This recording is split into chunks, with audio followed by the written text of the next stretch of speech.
Ok, du coup, bienvenue à l'atelier sur l'impérialisme. Je pense hier, on a vu avec les perspectives mondiales à quel point le système actuellement crée des situations barbares. Et en fait, pour mieux comprendre tous les conflits qui se passent actuellement, il faut qu'on comprenne comment le système fonctionne, dans quel stade de développement il est arrivé. Et ça, c'est l'impérialisme. Et c'est le but de cette présentation de Jules. Du coup, voilà, je vais juste lui laisser la parole. Et présentation de 45 minutes. Ensuite, après une pause de 10 minutes.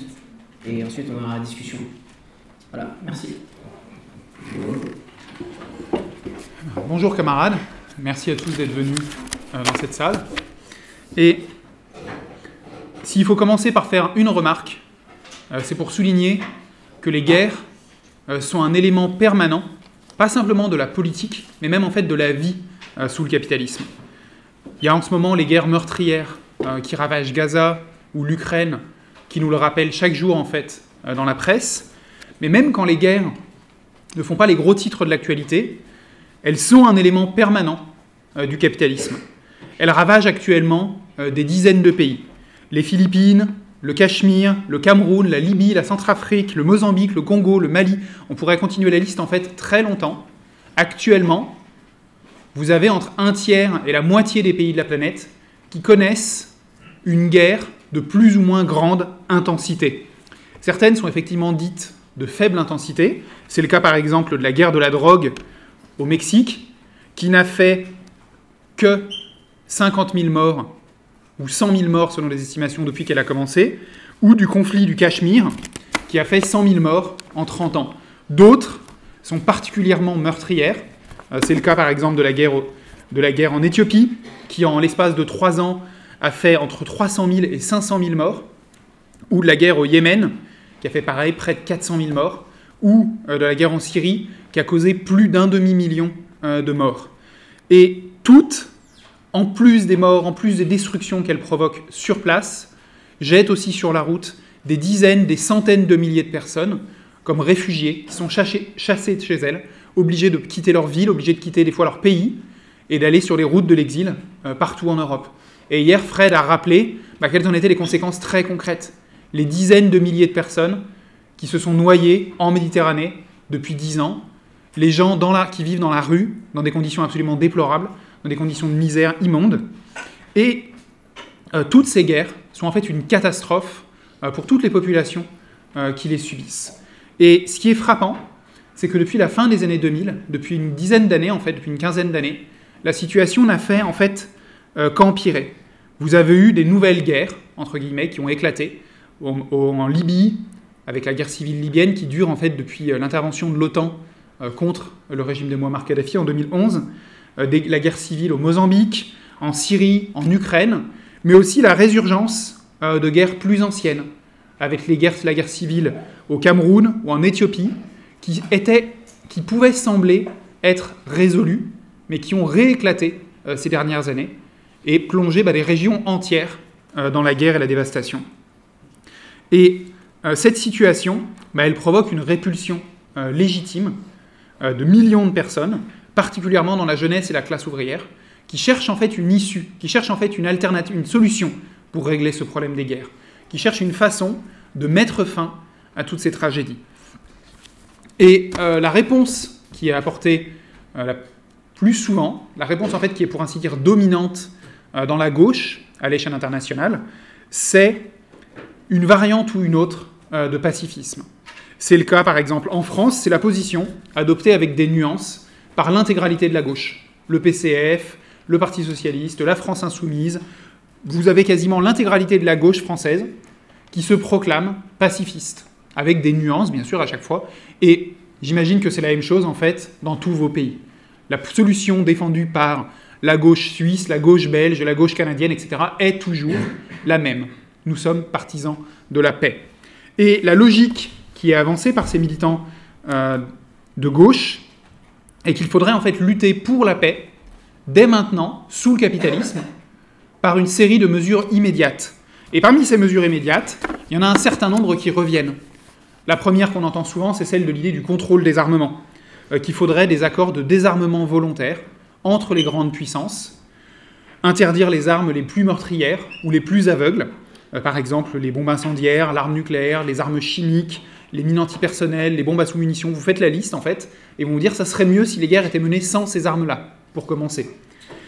D'autres, par exemple, c'est le grand dada de la France insoumise en France, vont vous expliquer que tout ça, ça vient du fait que l'ONU n'est pas assez démocratique. Il faudrait donc en fait régler tous les problèmes du droit international par une réforme des Nations Unies, notamment en supprimant le Conseil de sécurité et en adoptant le principe « un pays, une voix » pour régler tous les problèmes. Et grâce à cela, d'après eux, ils nous expliquent qu'on pourrait régler les problèmes entre les nations, entre les pays, par la négociation et l'arbitrage, par le respect du droit international plutôt que la guerre. Parce que voyez-vous, s'il existait des tribunaux, des institutions, un droit commun reconnu par tous les pays, eh bien on pourrait ainsi s'appuyer là-dessus pour régler les conflits plutôt que sur la violence. C'est l'idée générale. Et d'autres encore vont un peu plus loin. Je ne sais pas si ça existe, ce genre de choses en France, en Suisse. Je sais qu'en France, on a quelque chose qui s'appelle le Mouvement de la Paix, qui est une organisation qui est assez particulière, qui est un espèce de mélange un peu étrange entre des ex-staliniens et des chrétiens plus ou moins avoués, qui en gros, eux, veulent régler tous les problèmes de la guerre par ce qu'ils appellent la culture de paix. Pour eux, le problème de la guerre, de la violence, vient de l'éducation des enfants. Il faudrait donc mieux éduquer les enfants à une culture de paix, à une culture de la tolérance, et comme ça, les guerres disparaîtraient. Parce que forcément, les guerres aujourd'hui dans le monde sont causées par le fait que les petits Ukrainiens, en fait, détestent les petits Russes, que les petits Israéliens détestent les petits Palestiniens, etc., etc. Donc, si on les éduquait mieux, tout cela disparaîtrait.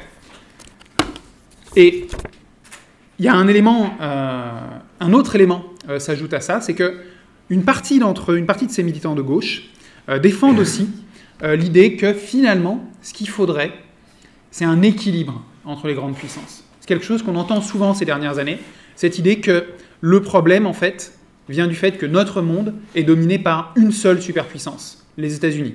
S'il y en avait plusieurs, s'il y avait la Chine, s'il y avait la Russie, si la France jouait son rôle de puissance indépendante et s'opposait aux États-Unis, bref, en fait, si au lieu d'une grande puissance dominant le monde, il y en avait plusieurs en compétition, eh bien, elles pourraient s'équilibrer et la Chine et la Russie pourraient ainsi tenir en respect les États-Unis et on assisterait à une diminution des tensions par l'équilibre des relations internationales et il y aurait moins de guerres, d'après eux.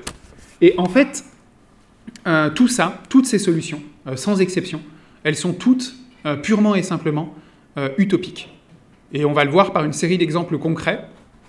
Et je vais commencer par le désarmement. Faut remarquer d'ailleurs que ce n'est pas la première fois que cette question du désarmement, elle est avancée comme solution à des problèmes de la violence. Je parlais tout à l'heure des armes chimiques. Les armes chimiques, l'utilisation de gaz de combat, de gaz asphyxiants, de gaz lacrymogènes ou autres dans la guerre, parce que c'est toujours aussi ça qu'il s'agit. Remarquons par exemple que les gaz lacrymogènes sont interdits pour être utilisés dans la guerre. Par contre, ils sont tout à fait légaux pour être utilisés dans une manifestation, pour être utilisés contre des civils de votre propre pays. Et ça aussi, beaucoup de pacifistes ne le soulèvent pas avec autant d'enthousiasme que quand il s'agit de les interdire dans les guerres. Mais donc, commençons par les armes chimiques. Donc, elles ont été interdites pour la première fois en 1899. Et si vous avez un tout petit peu étudié l'histoire, vous savez qu'à peine 15 ans après, elles étaient pourtant massivement utilisées pendant la Première Guerre mondiale. Elles ont été à nouveau interdites en 1925. Elles ont été à nouveau utilisées massivement pendant la Deuxième Guerre mondiale, par le Japon en Chine, puis par les États-Unis au Vietnam, par l'Irak et l'Iran pendant la guerre Iran-Irak, etc. On peut multiplier en fait très longuement les exemples d'utilisation massive de l'arme chimique après leur interdiction. Pour ce qui est des armes nucléaires, il y a un peu la même logique. Il y a un traité de non-prolifération qui a été signé en 1968 à l'initiative des 5 puissances nucléaires de l'époque, qui étaient donc les États-Unis, l'Union soviétique, la Grande-Bretagne, la France et la Chine, qui... Qu'est-ce que c'était l'idée derrière ce traité ? Ce n'était pas du tout le désarmement de leurs propres arsenaux. Il ne s'agissait pas du tout de dire on va se débarrasser des armes atomiques. Il s'agissait de dire maintenant que nous les avons, on ne veut pas que d'autres pays les aient. Et est-ce que ça a marché ? Non. Depuis, l'Inde, le Pakistan, Israël et la Corée du Nord ont réussi à se doter de l'arme nucléaire. Et pour une partie d'entre eux, ils ont bénéficié de l'aide directe de plusieurs pays signataires du traité de non-prolifération. Par exemple, l'arsenal nucléaire israélien a été conclu, a été mis au point avec l'assistance de l'armée française et de l'industrie nucléaire française, qui avait pourtant signé le traité de non-prolifération. Et on peut multiplier en fait ces exemples. Par exemple, les bombes à sous-munitions ont été interdites par une convention signée par une multitude de pays il y a une quinzaine d'années. Il n'empêche qu'elles sont actuellement utilisées en Ukraine par les deux camps, et les États-Unis en ont livré en s'inventant toutes sortes d'excuses morales à l'Ukraine, il y a à peine l'année dernière. Et pourquoi, au final, est-ce qu'il y a tous ces échecs ? Parce qu'en fait, les pacifistes ne comprennent pas pourquoi une arme apparaît ou disparaît. Une arme, elle apparaît ou elle disparaît, elle est utilisée dans la guerre parce qu'elle est utile, parce qu'elle apporte un avantage au camp qui l'utilise, ou au camp qui la possède, sans même avoir à l'utiliser des fois.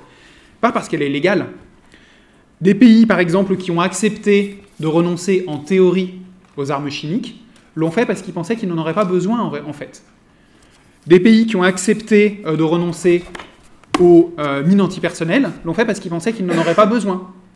Ça n'a rien à voir avec la légalité ou le caractère démocratique ou non des traités signés. Par exemple, un pays en Europe n'a pas signé le traité d'interdiction des mines antipersonnelles, c'est la Finlande. Pourquoi ? Parce que vu sa population et vu l'immense frontière qu'elle a avec la Russie, eh bien, ces généraux ont dit non, mais si on se passe de ça, si on se passe des mines antipersonnelles, notre défense face à la Russie n'a aucune chance, n'a aucune possibilité de réussir. Et donc, oui, on est dans l'Union européenne, oui, on va signer tous les traités que vous voulez, mais celui-là, non. Parce qu'on en a besoin, voyez-vous. Et même des pays qui ont signé des traités pour interdire des armes vont quand même les utiliser si elles leur apportent un avantage. Typiquement, Israël a signé toute une série de traités qui interdisent l'utilisation des armes au phosphore blanc, et pourtant, elle en balance des quantités absolument faramineuses sur Gaza à chaque fois qu'elle bombarde la ville. Pourquoi ? Parce que ça lui apporte un avantage dans la guerre qu'elle mène à Gaza, sur le plan pratique. Et les armes nucléaires, c'est pareil. Elles n'ont pas disparu parce qu'elles apportent un avantage aux pays qui les possèdent. C'est quelque chose de très simple, de très concret à observer, en fait. La principale raison pour laquelle la Corée du Nord n'a pas été envahie par les États-Unis après 2001, alors que l'Irak, la Libye ou la Syrie l'ont été, c'est parce que la Corée du Nord avait un arsenal nucléaire.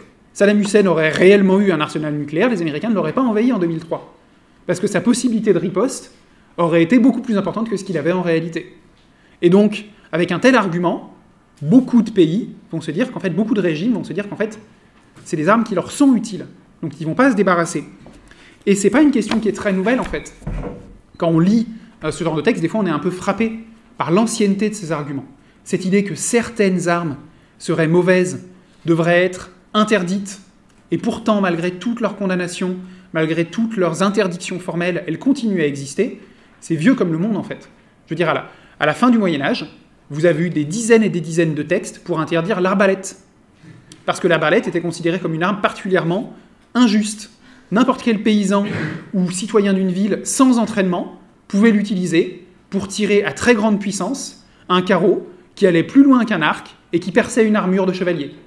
Du point de vue de la noblesse, c'était absolument honteux. Il fallait les interdire. Sauf que les mêmes nobles qui passaient leur temps à hurler qu'il fallait interdire ces armes, discrètement formaient des unités d'arbalétriers pour aller combattre leurs voisins, en espérant que leurs voisins, eux, allaient interdire ces armes et allaient ne pas les utiliser. Et en fait, à chaque grande évolution de la technique, vous avez les mêmes choses. L'invention de l'arme à feu a mené aux mêmes réclamations. Et finalement, aucune de ces armes n'a disparu parce qu'elle était interdite, mais parce qu'elle devenait inutile. L'arme à feu a fait disparaître l'arbalète. Ce n'est pas sa condamnation formelle qui l'a fait disparaître. C'est son remplacement par une arme plus efficace. Et donc cette idée d'interdiction de certaines armes, non seulement, au final, elle ne résoudrait pas les guerres, parce qu'à la limite, si vous enlevez les armes chimiques, si vous enlevez la bombe atomique, ou si vous enlevez... il vous reste encore pas mal de moyens en fait, de mener une guerre sans toutes ces choses-là. Parce que, en réalité, l'arme atomique, c'est probablement l'arme la moins utilisée depuis son invention que l'humanité ait jamais vue. Et donc, la faire disparaître ne résoudra pas les guerres. Par ailleurs, mais en plus, on le voit, c'est complètement utopique. Parce que les armes ne disparaissent pas parce qu'elles sont interdites, mais parce qu'elles deviennent inutiles. Et elles continuent à être utilisées parce qu'elles sont utiles, qu'elles apportent un avantage.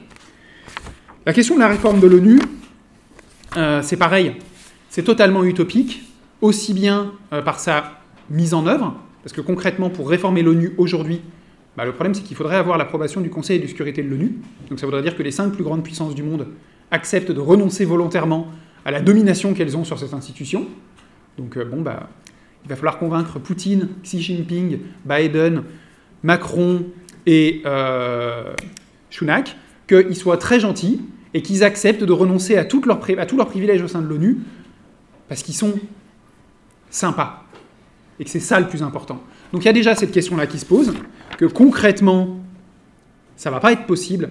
Et deuxièmement, même si c'était possible demain de supprimer le Conseil de sécurité et de décider que toute décision de l'ONU devrait être adoptée selon le principe du « un voix, une vote ». Même ça ne changerait rien en réalité.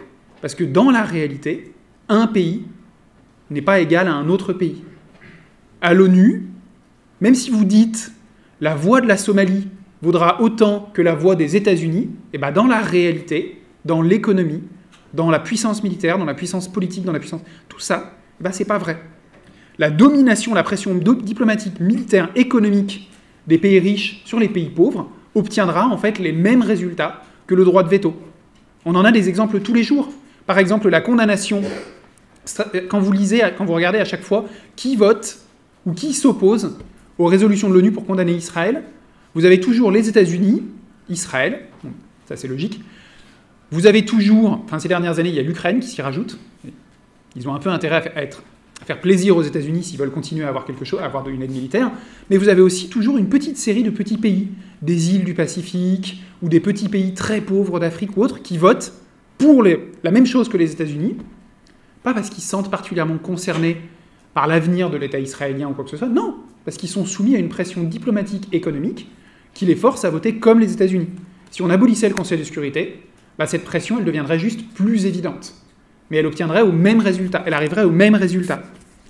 Et le problème, c'est qu'en fait, tous ces pacifistes, ils ne comprennent pas le rôle véritable de l'ONU. L'ONU, il n'a pas pour but de régler les guerres, il n'a pas pour but de mettre fin aux catastrophes qui ravagent la planète, il n'a pas pour but d'unir les nations. En fait, l'ONU, c'est un cadre de négociation pour les grandes puissances impérialistes, pour se mettre d'accord sur le partage du monde. Lénine, à propos de la SDN, la Société des Nations, qui était le prédécesseur de l'ONU dans un sens, disait que c'était une cuisine de brigands impérialistes. C'est-à-dire l'endroit où les brigands impérialistes se partageaient leur butin, et des fois se disputaient pour le partage du butin. L'ONU, en fait, sert à négocier le partage du monde et à organiser en commun l'écrasement des contestations de l'impérialisme quand ils arrivent à se mettre d'accord. Par exemple, on en a eu un exemple assez marquant c'est dans la dernière période, c'est le cas d'Haïti, où Haïti, le gouvernement haïtien de Jean-Bertrand Aristide, a eu l'audace de réclamer des réparations à la France pour la période coloniale, des réparations financières. L'ONU a considéré que c'était inacceptable, a soutenu une intervention, un coup d'État militaire, puis une intervention de plusieurs pays, dont le Canada, les États-Unis, etc., qui sont intervenus en Haïti, qui ont renversé le gouvernement, et qui ont soumis ensuite Haïti à 14 années d'occupation militaire. Pendant 14 ans, vous avez eu une guerre coloniale menée par des casques bleus, sous mandat de l'ONU, qui visait en fait à écraser toute contestation de l'impérialisme en Haïti. C'est ça en fait le rôle véritable de l'ONU pour les impérialistes. C'est quand ils voient un ennemi, une menace sur laquelle ils sont tous d'accord, ils peuvent l'utiliser pour écraser cette menace, pour donner un paravent démocratique à cet écrasement. Même chose avec la guerre du Golfe dans les années 90. Je veux dire, l'ONU a approuvé les sanctions contre l'Irak qui ont causé la mort de centaines de milliers d'enfants irakiens. C'était pas pour la défense de la paix, c'était pas pour la défense du progrès ou l'unité des nations, c'est pour défendre les intérêts des puissances impérialistes au Moyen-Orient et punir l'Irak d'avoir osé contester la domination américaine. C'était ça, en fait, le rôle véritable de l'ONU dans cette question. Et ce qui est le plus marquant, c'est à quoi sert l'ONU ? Justement, quand les puissances impérialistes n'arrivent pas à s'entendre, quand elles n'ont pas un intérêt commun. Et ça arrive très souvent, en fait. Et dans ces cas-là, l'ONU ne sert à rien. En 2003, toutes les condamnations de l'ONU, toutes les résolutions de l'ONU se sont heurtées au veto des États-Unis et n'ont pas réussi à empêcher l'invasion de l'Irak. Depuis 75 ans, vous avez eu plusieurs dizaines de résolutions de l'ONU qui ont condamné la colonisation israélienne de la Palestine, sans avoir aucun effet pratique sur la situation concrète, parce que, pour une raison simple, en dehors des condamnations formelles votées à New York, les États-Unis, la France, etc., ont intérêt à avoir en Israël un gendarme prêt à intervenir pour défendre leurs intérêts dans la région. Et c'est pour ça que toutes ces résolutions de l'ONU, au final, elles n'ont pas de conséquences concrètes. Parce que ça n'est pas dans les intérêts des impérialistes de les appliquer. Et autre élément, depuis le début de la guerre en Ukraine, l'ONU n'a joué absolument aucun rôle. Pourquoi ? Parce que vous avez deux puissances au sein du Conseil de sécurité de l'ONU qui ne sont pas d'accord avec les trois autres. Donc l'ONU, qui est censée être l'incarnation, le parangon du droit international, sur cette guerre, ne sert absolument à rien. Merci. Et donc, là encore, ce n'est pas une idée nouvelle, cette idée d'une réforme de l'ONU. Cette idée qu'on pourrait régler tous les problèmes de la paix et de la guerre par des questions de droit international, d'arbitrage, d'instances supranationales qui pourraient être neutres et impartiales et corriger et régler les problèmes qui pouvaient se poser entre les différentes nations. Au début du XXe siècle, Jean Jaurès, qui est la sainte idole du réformisme français, il proposait d'éradiquer les guerres par un tribunal d'arbitrage international qui aurait regroupé les dirigeants des principales grandes puissances, qui aurait pu ainsi, il y a une guerre entre le Japon et la Russie pour savoir qui va contrôler la Corée, on va faire un tribunal d'arbitrage des grandes puissances, et on va les réunir, elles vont discuter, à la fin elles vont dire la Corée elle va plutôt aller à ceci ou à cela, ou telle portion de la Corée, etc. Et à l'époque, déjà, Rosa Luxembourg se moquait très férocement de ce qu'elle appelait les utopies pacifistes en fait, de Jean Jaurès, qui supposait concrètement de demander au tsar Nicolas II, au Kaiser Guillaume ou aux républicains bourgeois français d'agir non pas dans leur intérêt ou dans l'intérêt de leur classe dirigeante, mais dans l'intérêt des peuples, de la paix et de tout ça. Donc Rosa Luxembourg se moquait férocement de ça et soulignait que c'était complètement utopique. Ces dirigeants-là allaient un jour parler de la paix et de tribunaux d'arbitrage quand c'était dans leur intérêt, et le lendemain allaient mener des guerres quand c'était dans leur intérêt. Et toute cette question du droit international, au final, c'est une abstraction pure. Les grandes puissances, elles le respectent que quand il leur convient, que quand il leur permet de défendre leurs intérêts. Ce qui est le cas le plus souvent. Parce que il faut bien reconnaître que le droit international est écrit par les grandes puissances, par des juristes qu'elles payent, par des institutions qu'elles contrôlent, et c'est un droit qui est le plus souvent taillé pour elles. Mais quand ce n'est pas le cas, quand ça ne leur convient pas, le moins qu'on puisse dire, c'est que le droit international, il est à géométrie variable. On va en prendre quelques exemples. L'OTAN signe des traités avec des pays en Europe de l'Est pour y stationner des troupes. Nous avons là un exemple de défense de la paix, de défense de la démocratie et de défense du progrès humain. La Chine signe un traité avec les îles Salomon qui devrait peut-être lui permettre de stationner des troupes dans les îles Salomon. Nous avons là une menace contre la paix, un exemple inadmissible d'ingérence chinoise dans le Pacifique et un nouvel exemple de l'expansionnisme de Pékin. Alors que concrètement, il s'agit de la même chose.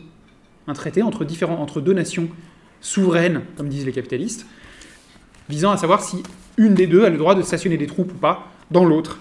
Mais selon les intérêts des pays en question, des puissances en question, selon les intérêts en fait différents des différentes grandes puissances, le droit international ne représente pas la même chose. Pareil, la Russie annexe la Crimée et envahit l'Ukraine. Bon, je ne vais pas vous refaire le déferlement de propagande auquel on a droit depuis un certain nombre d'années maintenant, mais un crime absolu, des sanctions, etc., etc. Israël annexe le plateau du Golan, la moitié de la Cisjordanie, bombarde la bande de Gaza, envahit les camps de réfugiés de Cisjordanie, etc.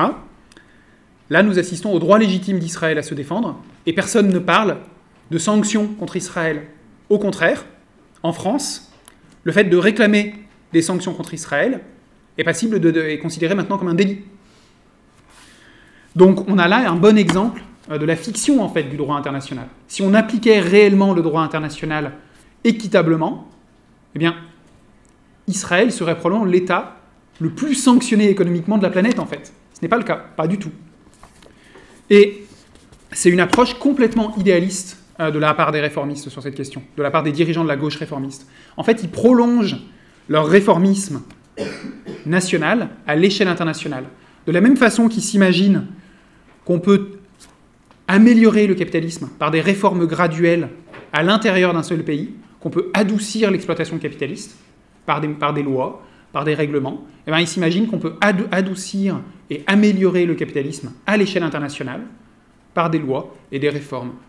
Et ce qui est remarquable, c'est que tous ces pacifistes, si beaucoup de pacifistes sont souvent des gens de bonne volonté, parce que ça c'est un élément auquel il faut faire attention, c'est que la majorité des pacifistes que vous allez rencontrer sont des gens de très bonne volonté, qui sont choqués et heurtés en fait par ce qu'ils voient, par des massacres, par les souffrances, par les morts, par la guerre, par tout ça, et qui cherchent sincèrement, honnêtement, une issue à cette crise, à tout cela.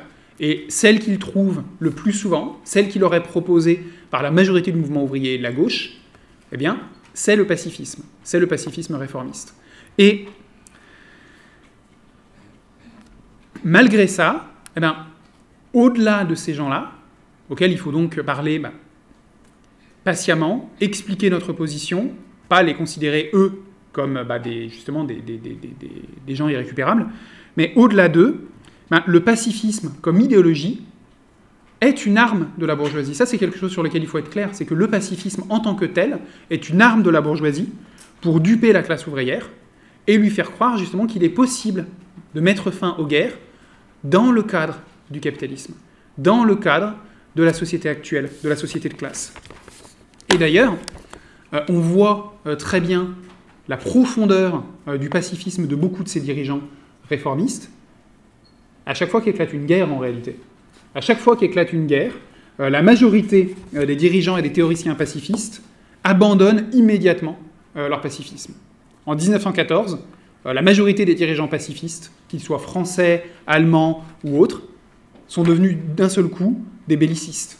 Les dirigeants qui appelaient à faire la guerre à la guerre en 1913 nous expliquaient en 1914 en France qu'il fallait mener la guerre du droit et de la démocratie pour la République allemande.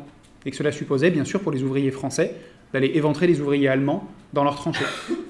Et plus récemment, lors de l'invasion de l'Afghanistan en 2001, la majorité des pacifistes européens, le Parti communiste français, les Verts, une bonne partie des dirigeants de la gauche, en fait, se sont subitement découverts une âme guerrière et se sont subitement mis à approuver la guerre pour la libération des femmes et la guerre pour le progrès et contre les talibans. Et depuis 2 ans, cette question a atteint des proportions quasiment surréalistes si on regarde l'Ukraine. Là encore, ce n'est pas un exposé, ce n'est pas une discussion sur l'Ukraine qu'on fait aujourd'hui, mais c'en est un très bon exemple. Je veux dire, vous avez la France insoumise en France et le Parti communiste, qui sont officiellement des pacifistes, qui ont voté pour toutes les sanctions contre la Russie, qui sont pourtant un acte de guerre économique pur et simple contre la Russie, qui frappe la population russe bien plus que son régime et son armée, mais ces pacifistes-là les ont approuvés aussi les envois d'armes, ont approuvé aussi l'envoi d'instructeurs. L'écologiste française Sandrine Rousseau, encore une grande pacifiste, alors elle nous a carrément approuvé tous les envois d'armes, toutes les sanctions, et elle a même demandé aux Français de baisser le chauffage pour l'effort de guerre. Donc en termes de pacifisme, il faut quand même avouer que ça se pose à un certain niveau. Et c'est pareil, en Allemagne, les Verts allemands ont été qui sont pourtant officiellement des pacifistes, ont pourtant été les plus chauds partisans de l'envoi d'armes, de l'envoi de plus d'armes, de l'envoi de toujours plus d'armes, de toujours plus de modèles, pour défendre les intérêts de leur classe dirigeante. Et je parlais tout à l'heure du mouvement de la paix. C'est très rigolo parce que ce mouvement de la paix, l'an dernier, a carrément organisé des meetings de soutien à l'Ukraine. Donc c'est-à-dire que vous avez le mouvement de la paix qui organise des meetings de soutien à un camp d'une guerre. C'est une drôle de façon d'aboutir à la paix. J'imagine qu'en fait, maintenant, leur position, c'est qu'on obtiendra la paix, pas par l'éducation des enfants, mais par la victoire militaire d'un camp sur l'autre. C'est plus réaliste dans un certain sens. Mais donc, cette question-là, on voit depuis 2 ans à quel point est-ce qu'en pratique, les dirigeants et les théoriciens pacifistes, quand ils sont placés devant la réalité d'une guerre, eh ben, ils ont tendance à se ranger derrière leur propre bourgeoisie, derrière leur propre camp. Et ça, c'est pas étonnant. Toute guerre, elle s'accompagne d'une pression énorme de la bourgeoisie et d'un flot de mensonges et de propagande qui pèse en fait sur tout le mouvement ouvrier. Un pacifiste, un des quelques pacifistes anglais qui avait maintenu son pacifisme pendant la guerre de 14-18, Philip Snowden, disait que la première victime d'une guerre, c'est toujours la vérité. Que dès qu'une guerre éclate, commence aussi un flot de mensonges et de propagande. Et l'exemple de l'Ukraine, ces dernières années, a encore été assez hallucinant de ce point de vue-là. On a assisté à un véritable bourrage de crâne, comparable à 14-18, en fait, sur les médias de tous les pays occidentaux, qui nous expliquait que l'armée russe était une horde de pillards tchétchènes, alcooliques, voleurs de machines à laver, qui mystérieusement arrivaient quand même à pénétrer en Ukraine, malgré le fait qu'ils étaient censés être en train de piller des machines à laver et pas de faire la guerre, mais qui étaient, malgré tout, continuellement tenus en échec par l'héroïsme des démocrates ukrainiens qui faisaient la guerre pour les valeurs occidentales. Et vous pouviez allumer votre télévision, vous pouviez allumer votre radio, vous n'alliez entendre aucun mot sur les défaites subies par l'armée ukrainienne, vous n'alliez entendre aucun mot sur la présence de militants néo-nazis dans l'armée ukrainienne, vous n'alliez entendre aucun mot sur les crimes très réels commis par l'armée ukrainienne et par le régime ukrainien, les civils roms attachés à des lampadaires et dont les visages étaient peints à la peinture bleue, ou les bombardements réguliers de la population du Donbass par l'armée ukrainienne, tout ça était invisible. Et d'ailleurs, pour être sûr que ça le reste, pour être sûr que tout cela puisse être simplement balayé du revers de la main, comme de la propagande russe, tous ces grands démocrates pacifistes avaient tout simplement décidé d'interdire en fait la presse russe ou pro-russe dans toute l'Union européenne. Comme ça, c'est plus simple d'être démocrate et pacifiste quand vous n'avez pas d'opposition. C'est plus simple, c'est plus facile. Et donc, cette pression, elle est logique. Les guerres, elles ne sont pas menées par la classe dirigeante pour le plaisir. Elles sont menées pour défendre ses intérêts de classe. Et c'est ça qui explique cette pression. C'est que pour la bourgeoisie, les guerres, ce n'est pas une question secondaire. Ce n'est pas une question marginale. C'est une question, souvent, de première importance, et même souvent en fait, de vie ou de mort pour une classe dirigeante en cause, ou pour le régime qui la mène. Et au final, c'est ça le fond du problème de toutes ces approches pacifistes et réformistes. C'est qu'en fait, elles ne comprennent pas ce qu'est la guerre. Elles ne comprennent pas les causes de la guerre. Et en dernière analyse, les guerres, elles ne viennent pas de problèmes culturels, elles ne viennent pas de désaccords religieux ou d'un problème de mauvais choix politiques, de mauvais dirigeants. Les guerres, elles viennent comme le prolongement de la politique. Le théoricien militaire prussien von Clausewitz disait que la guerre, c'était le prolongement de la politique par d'autres moyens. On peut combiner cette citation avec une autre, de Lénine, disant que la politique, c'est de l'économie en concentré. Concrètement, aujourd'hui, sous le capitalisme, les guerres sont le prolongement, les guerres capitalistes sont le prolongement de la politique capitaliste et de l'économie capitaliste. Les guerres, elles ne peuvent être réellement comprises que si on remonte à leur source même, à leur base économique, à leur base matérielle. Et ça nous amène à la conclusion qu'elles sont provoquées par le développement même du capitalisme. Pour le comprendre, il faut revenir un peu en arrière, en fait. Je vais revenir aux origines du développement du système capitaliste au XIXe siècle. Sur ce processus, je conseille à tous les camarades de lire et de relire et de re-relire L'impérialisme de Lénine, qui est un texte, même s'il est vieux, il a fêté, on est à 117 ans, il me semble, cette année, il reste pour autant d'une actualité brûlante pour comprendre le monde dans lequel on vit aujourd'hui. Et il y a deux facteurs principaux à souligner à ce propos. Le premier, c'est le fonctionnement même de l'économie capitaliste. L'économie capitaliste, elle fonctionne par l'exploitation salariée. L'exploitation salariée aboutit inévitablement à ce qu'on appelle la surproduction sous le capitalisme. C'est la conséquence du fait que, alors qu'elle compose la majorité, l'immense majorité des consommateurs, des clients, des produits qui sont produits, des marchandises qui sont vendues, eh bien, la classe ouvrière ne reçoit pas de salaire suffisant pour acheter l'intégralité de la production. Donc on a un phénomène régulier de surproduction. Tout simplement parce que si la bourgeoisie donnait à la classe ouvrière des salaires suffisants pour acheter toute la production, elle ne ferait pas de profit, en fait. Et donc, ça débouche sur des crises de surproduction régulières. C'est la cause, en fait, c'est l'origine des crises de surproduction que connaît le capitalisme. Mais ça débouche aussi sur un autre phénomène. Ça débouche aussi sur le phénomène que chaque marché national d'une bourgeoisie nationale est trop petit pour absorber, il peut tendanciellement pas suffire à une industrie nationale. C'est-à-dire qu'un capitalisme développé ne peut pas vendre toute sa production, toutes ses marchandises, à sa propre classe ouvrière seulement. Il est obligé d'exporter pour vendre ses surplus de production, pour échapper en fait à cette crise de surproduction qui le bloquerait complètement si le marché était fermé sur lui-même. Et ce qui est intéressant, c'est quand on regarde l'histoire du capitalisme et de son développement, au début du XIXe siècle, le capitalisme n'était réellement, alors que le capitalisme n'était réellement dominant qu'en Grande-Bretagne et en France, la tendance, et surtout en Grande-Bretagne en fait, et un peu moins en France, la tendance était alors au libre-échange. Pourquoi ? Parce que les entreprises britanniques, et donc de plus en plus les entreprises belges, françaises, etc., qui commençaient à se développer sur le continent, avaient justement besoin d'exporter leurs marchandises. Et les classes dirigeantes des pays qui recevaient ces marchandises sur le continent avaient aussi besoin de ces marchandises, qu'elles n'arrivaient pas encore à produire, avaient aussi besoin des investissements de la classe dirigeante anglaise, de la classe capitaliste anglaise, pour développer leur propre capitalisme national.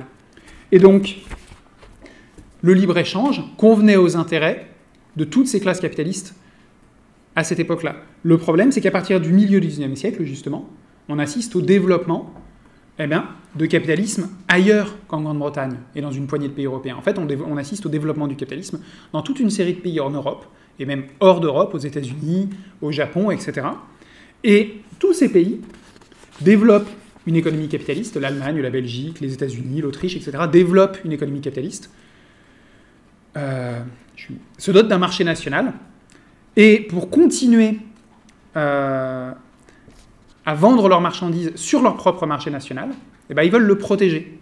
Ce qui auparavant était le bienvenu parce que ça a aidé à développer leur propre économie, les marchandises britanniques, etc., devient une concurrence pour leur propre production. Et donc on assiste au développement du protectionnisme. Les marchés nationaux se ferment. Mais leurs marchés nationaux distincts ne suffisent pas à écouler leur propre production.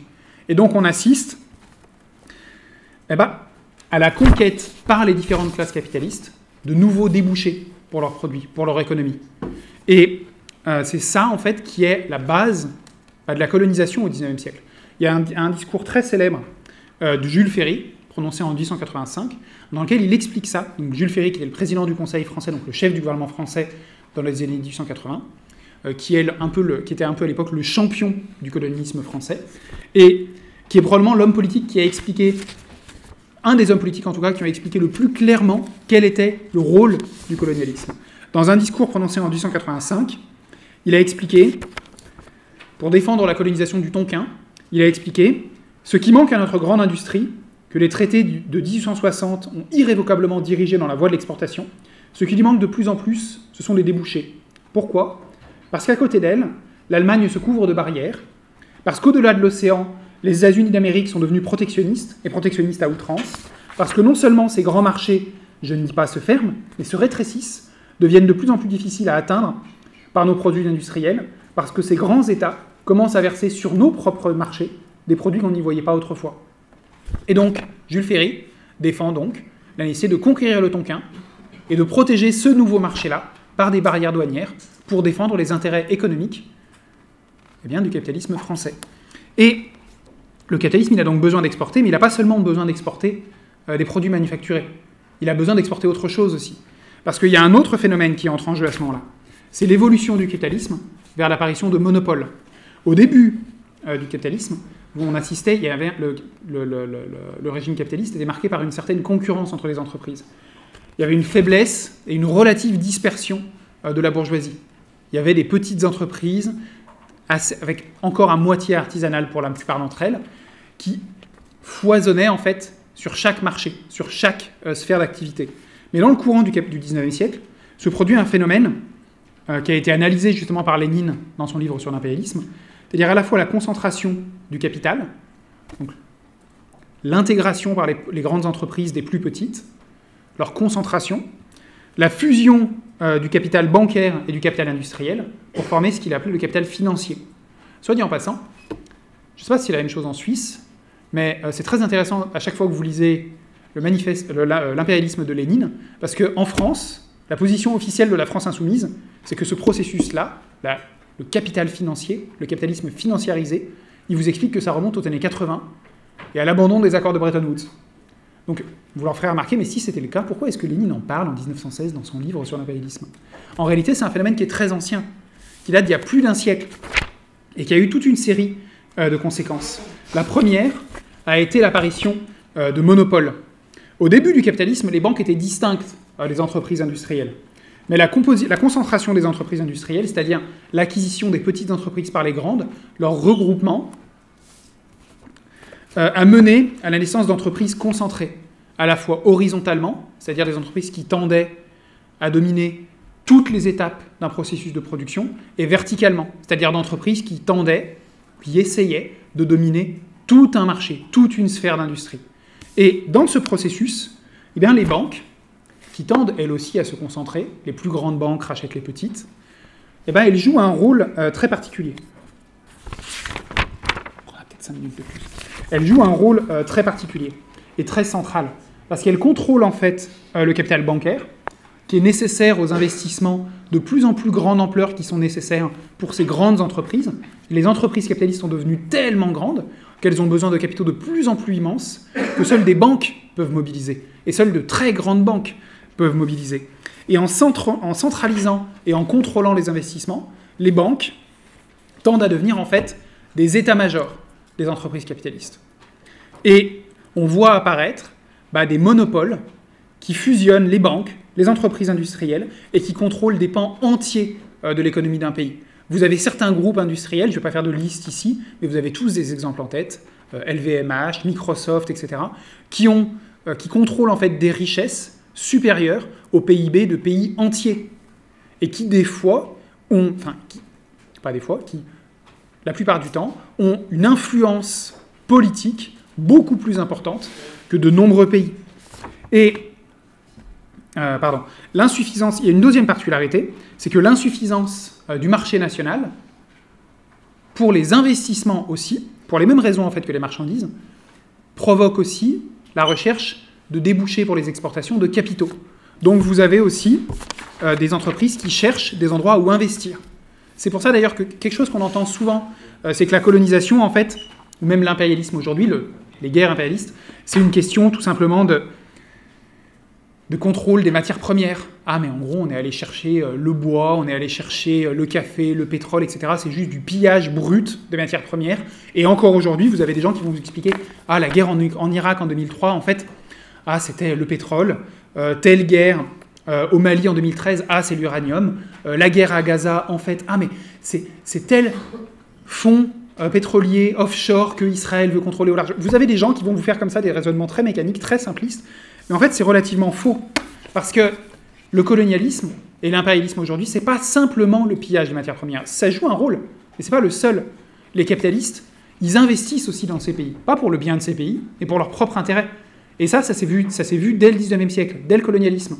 Par exemple, au 19e siècle, la fin du 19e siècle, la Belgique et la France ont importé en Indochine et au Congo l'EVA, qui pousse en Amérique du Sud, pour développer des industries du caoutchouc en Indochine et au Congo, au prix au Congo d'un génocide, il faut le dire, pour pouvoir concurrencer les entreprises américaines qui avaient le monopole sur la production de caoutchouc pour les pneus de voiture. Et donc le capitalisme français et belge ont investi dans leurs colonies pour défendre les intérêts de leurs propres capitalistes en allant développer des entreprises qui n'existaient pas, des industries qui n'existaient pas dans les pays qui venaient de conquérir. Et c'est toujours le cas aujourd'hui.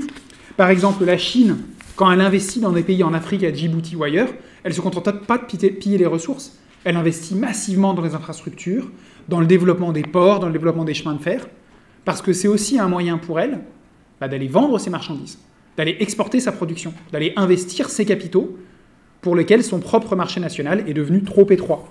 Et au Mali, la France, elle ne défendait pas seulement l'approvisionnement de ses centrales nucléaires, elle défend aussi les intérêts de sa classe capitaliste en général. Bolloré, dont on a parlé hier, qui investit dans les infrastructures, ce genre de choses. Et le dernier élément caractéristique de l'impérialisme, c'est le fait que le capital financier, il tend à fusionner avec l'appareil d'État.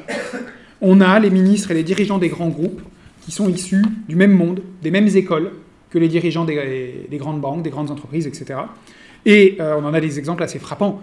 Dick Cheney aux États-Unis, qui était secrétaire à la Défense sous Trump, qui, une fois son mandat terminé, est redevenu ce qu'il était auparavant, c'est-à-dire PDG de la compagnie pétrolière Halliburton. Vous allez me dire que dans son cas personnel, le pétrole, c'était peut-être une motivation pour lui de la guerre en Irak. Et c'est dans son cas personnel. Et vous en avez des tas comme ça. Macron qui vient de la banque et qui retournera très certainement quand son mandat sera fini, le plus tôt possible j'espère. Vous en avez plein en fait comme ça, qui font des allers-retours réguliers entre les grandes entreprises, les grandes banques et la classe politique, et la politique bourgeoise. Et c'est une évolution qui n'est pas un hasard en fait. Cette concentration, cet élément de fusion entre les deux, elle donne au monopole financier une influence énorme sur l'appareil d'État. Parce que ces entreprises, elles ont besoin de l'appareil d'État pour défendre leurs intérêts. L'impérialisme, il est donc inséparable du développement de liens entre les entreprises capitalistes et l'État, et aussi du militarisme. Parce que ces entreprises ont de plus en plus besoin de l'armée, de l'influence militaire et diplomatique de leur pays pour défendre leurs intérêts. C'est ça qui explique, par exemple, pourquoi est-ce que les armées ont joué un rôle, en ont été amenées à peser un poids de plus en plus important dans les appareils d'État bourgeois au fur et à mesure du XIXe siècle. Au début du XIXe siècle, la plupart des armées européennes, c'était des armées très petites, de professionnels, de quelques dizaines de milliers d'hommes pour la plupart des pays européens. À la fin du siècle, elles étaient immenses, elles représentaient un budget énorme, et encore aujourd'hui, c'est toujours le cas, dans la plupart des pays développés, le budget de défense, c'est un des plus importants du budget de l'État. En France, c'est le 3e, après la dette et l'éducation nationale. Loin devant la santé, loin devant tout un tas d'autres choses. Et vous avez un poids énorme du budget de défense. C'est pas par hasard, c'est pas parce que les capitalistes aiment la guerre, mais c'est parce qu'ils ont besoin de l'armée. En l'occurrence, les capitalistes français ont besoin de l'armée française pour défendre ses intérêts en Afrique, au Mali, en Centrafrique et ailleurs. Et donc, cette recherche de marché protégé de la concurrence a mené à la colonisation à la fin du XIXe siècle, à la conquête accélérée du monde pour satisfaire les besoins du capitalisme qui devenait impérialiste. C'est pour ça qu'on est passé en 1870 d'une Afrique presque complètement indépendante à une Afrique où en 1914, vous aviez seulement le Libéria et l'Éthiopie qui étaient formellement indépendants, mais qui étaient en fait tous les deux soumis à des puissances impérialistes. L'Italie pour l'Éthiopie et les États-Unis pour le Libéria. Et ce processus, il a mené, une fois que le monde a été complètement partagé, vous avez certaines puissances impérialistes qui n'étaient pas satisfaites de ce partage. Les parts qu'elles avaient réussi à obtenir dans cette course aux colonies étaient trop petites par rapport aux besoins de leur propre marché capitaliste, de leur propre production. Et c'est ça qui a mené finalement à la Première Guerre mondiale. C'est pas une guerre pour le prestige de telle ou telle dynastie, la folie de tel ou tel dirigeant, mais c'est une guerre qui visait à obtenir un nouveau partage du monde entre puissances impérialistes pour satisfaire les besoins des entreprises, des pays qui s'estimaient lésés dans le partage des marchés, à savoir l'Italie, l'Allemagne, le Japon, etc. Et c'est la même chose en 1939. Les puissances impérialistes nouvelles, entre guillemets, voulaient elles aussi leur place au soleil, et estimaient que le partage avait été mal fait, et donc elles voulaient un nouveau partage. Et aujourd'hui, la situation est la même, dans une certaine mesure. Et je vais finir sur cette question. C'est que le rapport impérialiste, il reste le même. On a toujours une domination des pays faibles par les puissances impérialistes. C'est plus une domination directe, militaire et coloniale, comme ça pouvait être le cas avant 1945, mais c'est toujours une domination. Les pays comme la Centrafrique, le Cameroun, ou le Myanmar ou autres, sont toujours soumis à la domination de grandes puissances impérialistes. Et on assiste, alors que la crise mondiale réduit les marchés, et donc réduit aussi les débouchés et les profits, à une lutte accrue entre les grandes puissances pour se battre pour le peu de débouchés qui restent disponibles. C'est ça, en fait, qui explique, d'une part, l'avalanche de mesures protectionnistes à laquelle on assiste depuis 10 ans, aux États-Unis, en France, dans l'Union européenne, la guerre commerciale entre les États-Unis et la Chine, pour défendre leurs marchés nationaux, mais c'est aussi ça qui explique la multiplication des guerres dont je parlais au début de l'exposé. Le fait que depuis une quinzaine d'années, depuis en fait l'éclatement de la crise économique mondiale en 2008, on a assisté à une multiplication des guerres et des crises. C'est parce que c'est des guerres qui sont menées pour le contrôle de débouchés, pour le contrôle de marchés, pour les entreprises capitalistes, pour les impérialismes rivaux. On en a des exemples très simples. En Afrique de l'Ouest et en Afrique centrale, les guerres par procuration qui opposent la France à la Russie, à la Chine, au Mali, en Centrafrique ou au Niger, c'est des guerres qui sont menées justement pour défendre les intérêts, pour la France de Total, des entreprises pétrolières chinoises pour la Chine, des entreprises russes, etc. Ce n'est pas des guerres qui sont menées pour le prestige, mais c'est des guerres qui sont menées avant tout pour la défense des intérêts des grandes entreprises capitalistes, des puissances impérialistes. Et c'est ce processus, soit dit en passant, qui rend complètement utopique toute idée d'un développement harmonieux du monde par un équilibre entre les grandes puissances, dont les multipolaires nous parlent. Parce que ce qu'on voit, c'est qu'on assiste en fait à ce qu'ils nous décrivent, la montée en puissance de nouvelles puissances impérialistes, la Chine, la Russie, etc. Loin de développer la paix dans le monde, ça provoque une multiplication des guerres impérialistes. Parce que justement, ces nouvelles puissances impérialistes, elles se sentent capables, sinon de renverser les États-Unis, mais au moins de les concurrencer, au moins de leur grappiller des bouts. Et donc, elles essaient de le faire. Et donc, le monde multipolaire auquel on assiste, il ne signifie pas plus de paix, mais il signifie plus de guerre. Et ces pays, et ça aussi c'est un élément qu'il faut dire, c'est que ces pays, ils ne font pas la guerre. La Russie, elle n'intervient pas par exemple en Centrafrique ou au Mali, ok j'arrête, pour défendre l'Afrique contre les impérialismes. Elle y intervient pour défendre son propre impérialisme. Et ça signifie, en passant, combattre l'impérialisme français. Est-ce que cette comparaison avec 1914, elle signifie qu'une troisième guerre mondiale, elle est à l'ordre du jour? Ça aussi, c'est quelque chose qu'on entend des fois. Ah, il faut absolument... La paix, c'est la question qu'il faut mettre en avant. Il faut être pacifiste. C'est une question de vie ou de mort, parce que de toute façon, la troisième guerre mondiale thermonucléaire est à nos portes. Donc, il faut être pacifiste. Mais en réalité, une troisième guerre mondiale directe entre grandes puissances, une guerre par exemple opposant directement la Chine et les États-Unis, elle n'est pas à l'ordre du jour, pour toute une série de raisons. La première, c'est l'existence même de l'arme nucléaire. Parce que les capitalistes, ils ne font pas la guerre pour le plaisir de s'entretuer, ils font la guerre pour conquérir des marchés. Une fois que vous avez vitrifié Washington, Pékin, New York, etc., vous n'avez pas conquis un marché. Vous l'avez vitrifié. Et vous ne pouvez pas vendre beaucoup de choses à des gens qui sont atomisés. L'autre élément, c'est que la classe ouvrière, elle n'est pas vaincue. Ça, c'est l'élément central, c'est l'élément déterminant. Si la bourgeoisie déclenchait une guerre mondiale, elle s'exposerait au risque que la classe ouvrière transforme cette guerre impérialiste en une révolution, en fait, en une révolution mondiale contre le capitalisme. Avant 1914, la bourgeoisie, elle a déclenché la guerre de 1914, elle a pris ce risque que parce qu'elle était certaine que la classe ouvrière, que les dirigeants de la classe ouvrière ne bougeraient pas, ne s'opposeraient pas. Et elle l'a même négocié directement. Vous avez des militants français, vous avez quelqu'un qui s'appelle Alfred Rosmer, qui a raconté très concrètement comment est-ce que les dirigeants de la CGT ont été négociés des places au gouvernement et leur immunité en échange du soutien à la guerre. Et la bourgeoisie a proclamé la mobilisation générale une fois qu'elle a été rassurée et qu'elle a été convaincue que les dirigeants du mouvement ouvrier l'aideraient à imposer la guerre aux travailleurs. Et on a la même chose après la Deuxième Guerre mondiale. La Deuxième Guerre mondiale n'a pu éclater en 1939 que parce que les classes ouvrières de tous les pays, des grands pays européens avaient été vaincus, écrasés. Les purges avaient écrasé l'avant-garde révolutionnaire en URSS. En Allemagne, le nazisme avait écrasé la classe ouvrière. En Espagne, la classe ouvrière avait été vaincue. En Autriche, en France, etc. Partout, la classe ouvrière était assommée, à plus ou moins divers degrés. Et c'est ça qui a permis à la bourgeoisie de déclencher la guerre. Aujourd'hui, on n'en est pas du tout là. La classe ouvrière, elle n'est pas vaincue. Au contraire, elle se réveille partout. Et elle passe à l'offensive. Et c'est tant mieux, parce que c'est cette offensive, et je finis réellement là-dessus, c'est cette offensive-là qui est la seule solution pour aboutir réellement à la paix. La seule façon d'abolir la guerre, c'est d'abolir le capitalisme, c'est de renverser le capitalisme. Tant qu'il existera une société de classe, tant qu'il existera un capitalisme, il existera des guerres. Le seul moyen de mettre fin aux guerres, c'est pas d'améliorer le système, c'est de le renverser, c'est de le briser, c'est d'anéantir les bases matérielles des guerres. Et de faire une société dans laquelle il y aura assez pour tous, et dans laquelle il y aura plus de classe, plus d'exploitation, plus d'impérialisme, et plus de guerre aussi.